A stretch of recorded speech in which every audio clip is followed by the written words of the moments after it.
Hey, it's the nerdy sports fan. We're talking NFL offseason, and man, hope springs eternal in the NFL offseason, even if you're a Giants fan.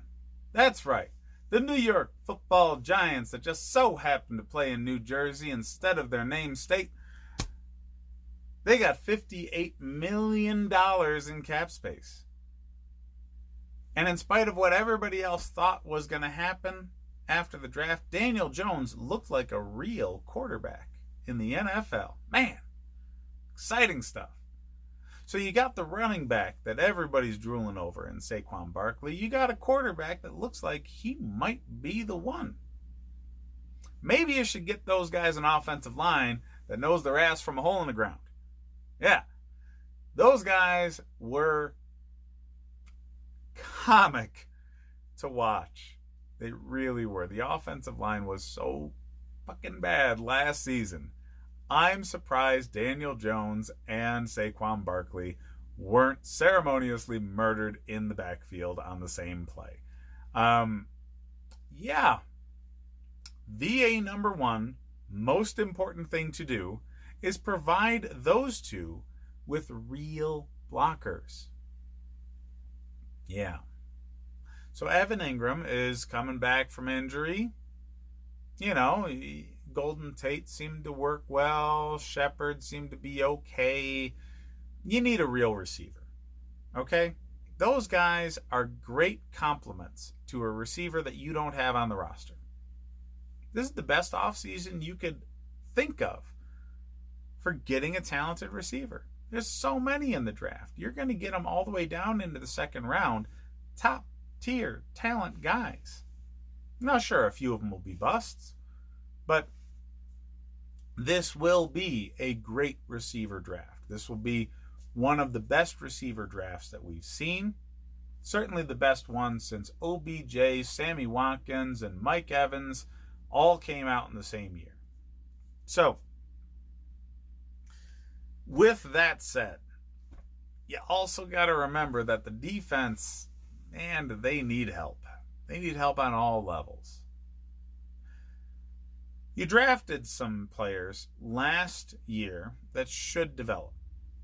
Okay, you got defensive line, defensive secondary, that's, you know, they'll move forward. You still need help. All three levels of this defense needs a lot of help. Not a lot that I would expect in the draft, but this year, free agency offers a lot of good defensive talent, especially on the line. So, using that, New York moniker on your logo, not necessarily the street address, you can draw a lot of talented players from East Bumfuck kind of places, Yannick Ngakoue comes to mind. Great defensive lineman coming from Jacksonville. So he might want to change the pace. Play in a city that matters. Good old East Rutherford. Yeah. I think that's a good target. Maybe try and hold on to Leonard Williams. Maybe not. I mean, he might be a little overvalued.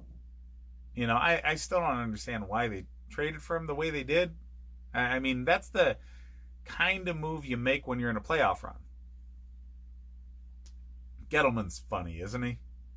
He does things his own way. He doesn't care if it makes sense. It all just kind of lucks into place. Seriously, the Daniel Jones thing. Nobody was looking at Daniel Jones. Nobody. All right? But it worked out. Seemingly.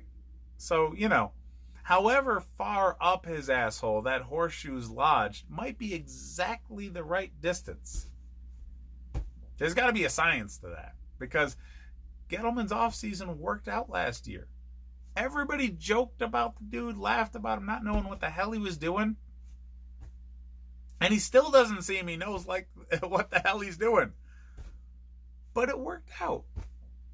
So now let's move on to coaching.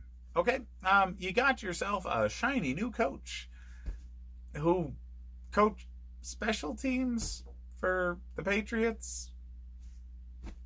Who knows what this guy's going to be? All right? You don't. You have no clue what you have in this man. When's the last time a special teams coach made really good waves in the NFL once they made it to head coach? It's rare that it happens at all. But, you know, John Harbaugh did real well. He was a special teams guy before he went in.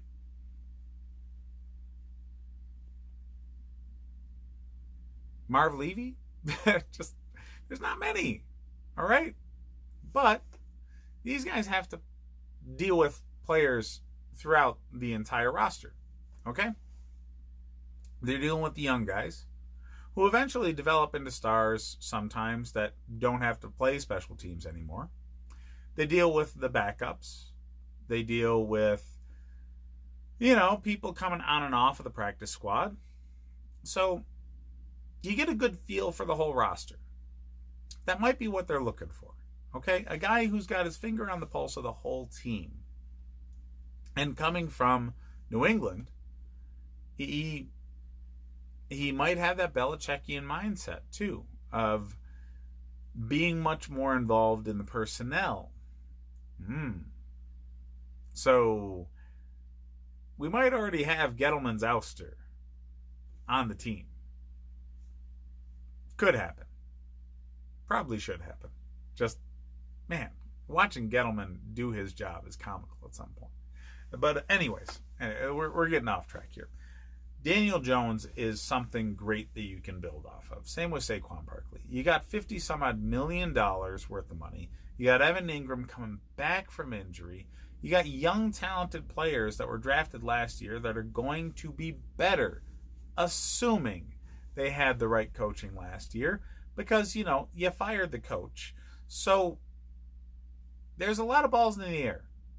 There's a lot of ifs and what have yous that are going on here in Giants land, and I'd like to know what you guys think of it. All right? Who do you think they should target in free agency? Who do you think they should target in the draft? Inquiring minds want to know. Let's keep the conversation going, fellas. So here, like and subscribe if you enjoy the content. I really appreciate it. But let's chat. All right, let's talk about what you think your team needs to do this offseason. We'll talk more come free agency and again at the draft, because I'm making plenty of videos for post-free agency, pre-draft, and post-draft. Again, one of these for every team. So if you like more teams than just the Giants, hit up the rest of them, guys. Really appreciate you watching. We'll see you next time.